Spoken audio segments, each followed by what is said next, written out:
Hi, all. Let's start with the topic for today, that is sonnets. So, in our syllabus, we have three sonnets of Edmund Spenser.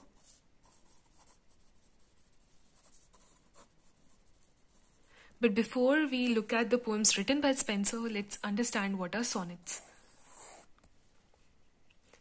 So, sonnets are lyric poems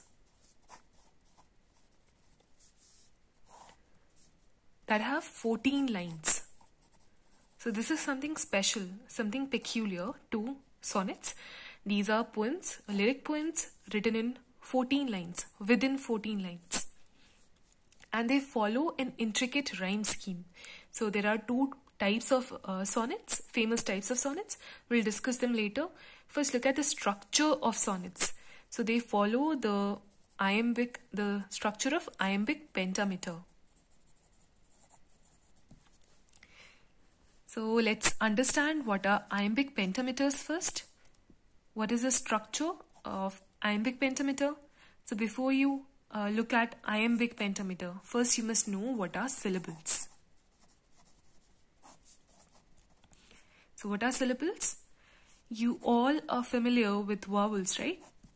So syllables look not just at the vowels, but at the sound of vowel. For example, say Rena. So my name has two syllables in it. How? Re is one sound, na is the second sound. So Rena has two syllables. First is unstressed and the other one is stressed. And the two syllables together, they form an iamb. We also call it feet or foot. Now that you know what are iambs, it should not be difficult to figure out what are iambic pentameters. So iambic pentameters, one iamb has two syllables. One is stressed, the other is unstressed. Then pentameter. Penta means 5. So this is a meter which has 5 iambs. Iambic pentameter, hence 5 iambs. And 5 iambs, it means 10 syllables. So here's a poem written by Spenser. So we'll look at the structure.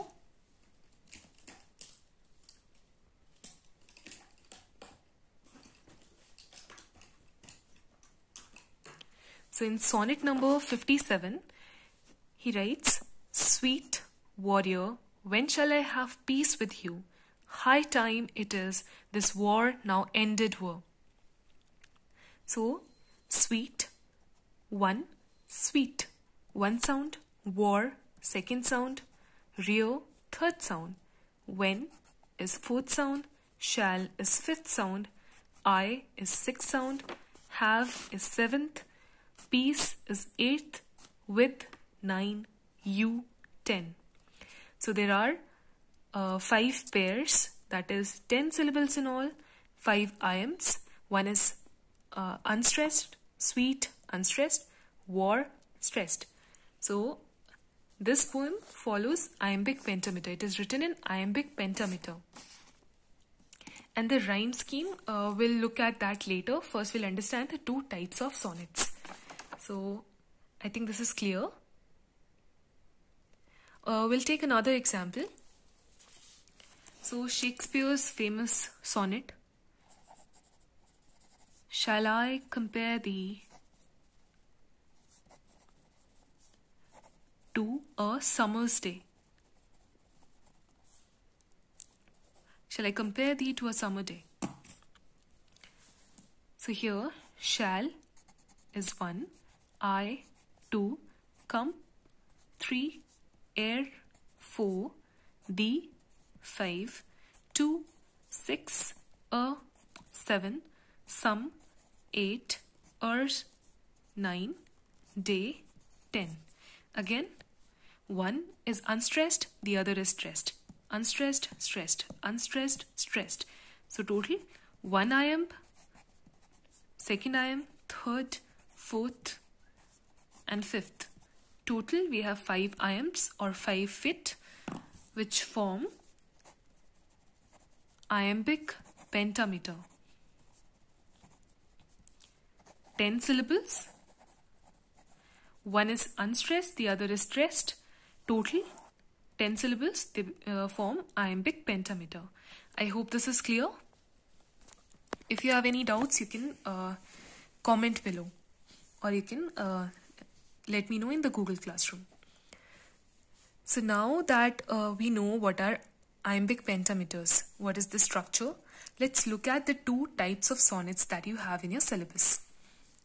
So the first is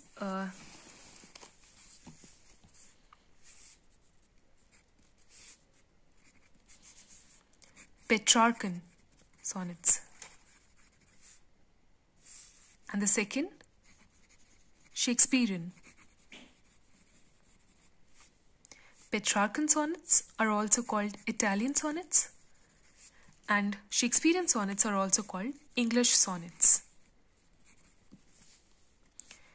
So, as the name suggests, Petrarchan sonnets are named after 14th century Italian poet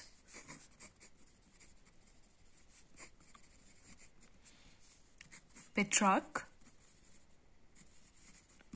who wrote sonnets on issue of addressing the issue of love and pain of male lover. He had a beloved whose name was Laura, so he addressed those poems to his beloved Laura. So these are Petrarchan sonnets.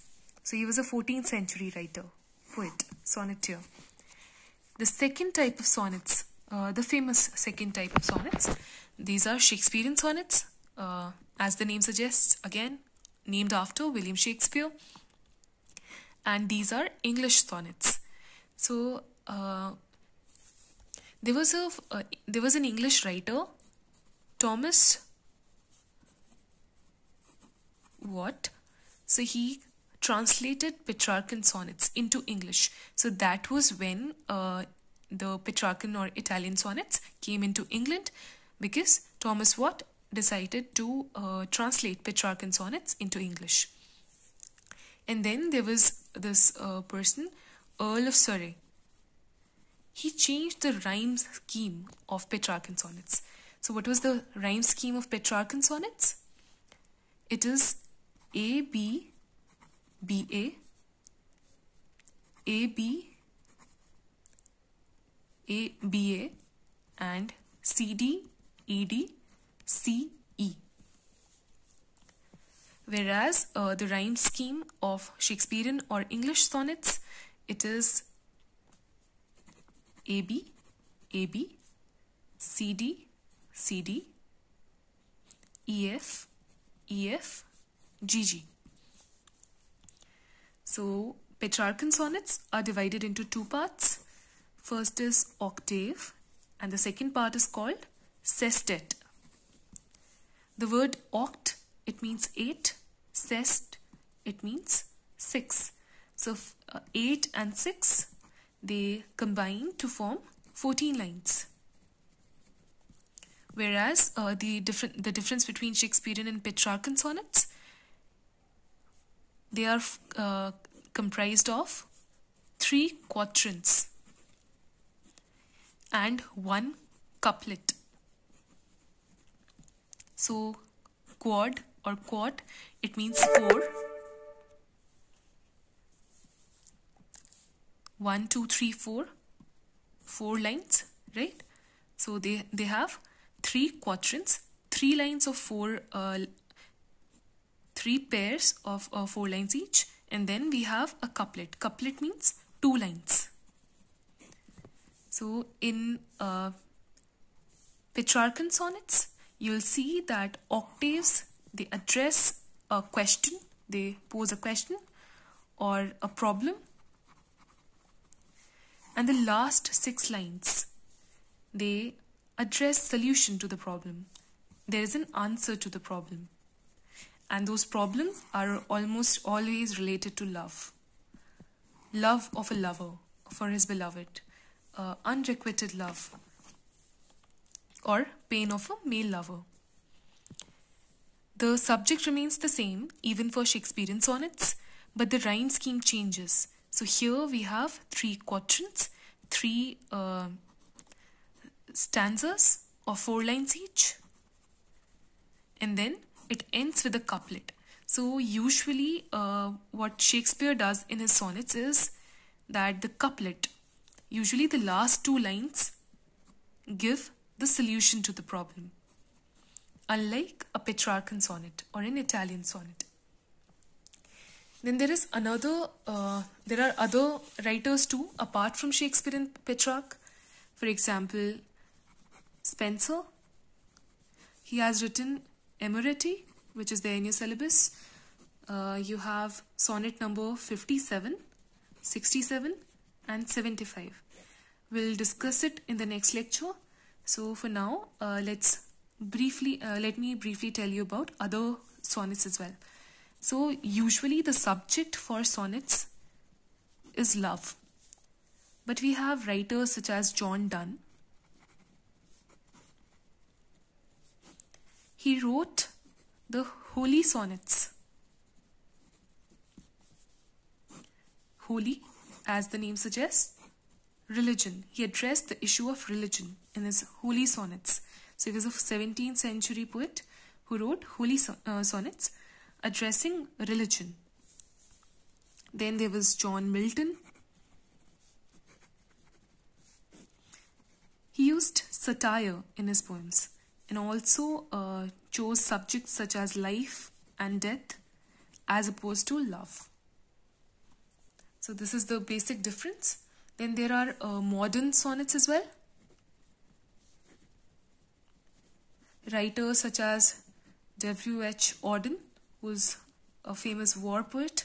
So they chose this structure, modern sonnets.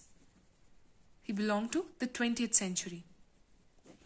So you'll see how the structure changes from 14th to 16th to 17th to 20th century. In Auden's poetry, in Auden's sonnets, you'll see there is no fixed rhyme scheme. Spenser deviated too. He changed the rhyme scheme. He followed AB, AB, BC, BC, CD, CD, and EE.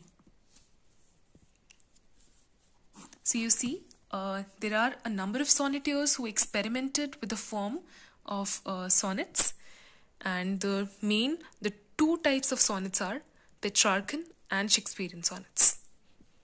So we'll cover other topics in the next video. If you have any doubts, please let me know.